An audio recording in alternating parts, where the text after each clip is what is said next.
Auto Care Plus.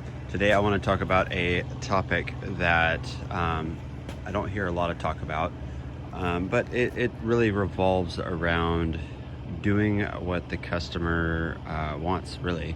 I'm not exactly sure. I didn't write notes for this video. Obviously, it's probably obviously going to tell, but I really thought this was very important.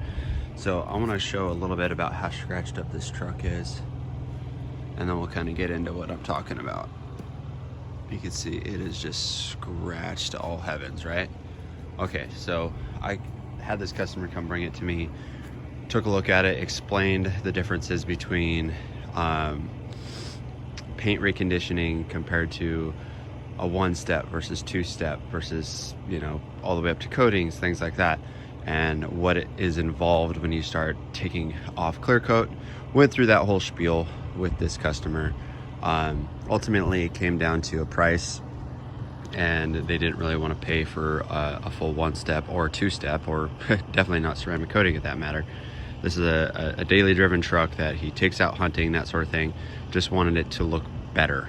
Now that can mean so many different things, right? And depending on skill level, products, all things like that, what all-in-ones you're using for paint reconditioning, that sort of thing, you can get different levels of correction.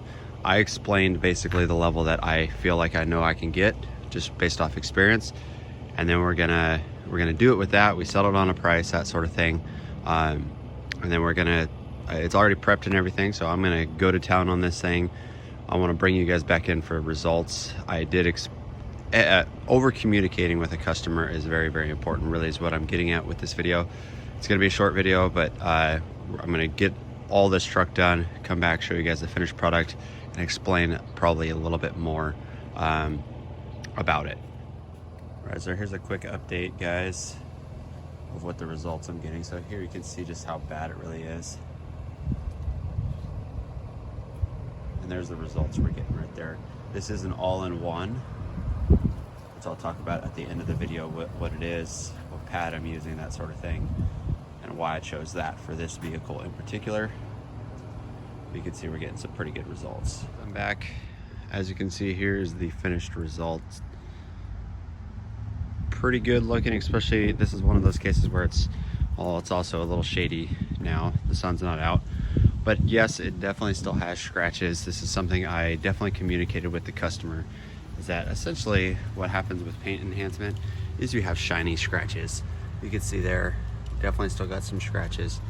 But this is one of those scenarios where, like I talked about at the beginning of the video, is this guy takes this truck hunting, takes it through brush, that sort of thing. So he had to wager that factor on whether or not it was actually worth it to him. No, I didn't clean out the bed. There's a couple things that we had to not do on what we talked about to the customer in order to make it feasible for their budget, like I said. So talking communication, this was overly communicated. We talked for probably a good 30 minutes about what to expect with this. So we got no, that's not a smear. We got some touch up there. Anyway, basically what we did, I'll go over how we approached this project. It was HD speed for the polish.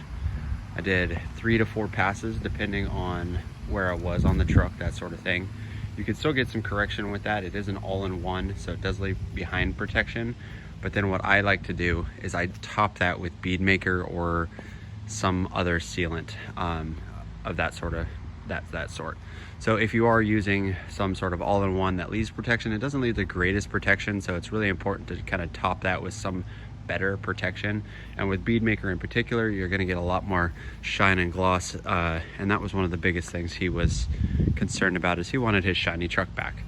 I think we achieved that as far as that goes, because it was very, very dull paint, that sort of thing. So anyway, that's kind of the approach we took. Make sure you're communicating with your customers.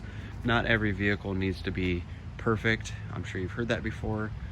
It's more about meeting the customer's expectations, that sort of thing, and really following through with what you say you're going to be doing on the vehicle, that sort of thing.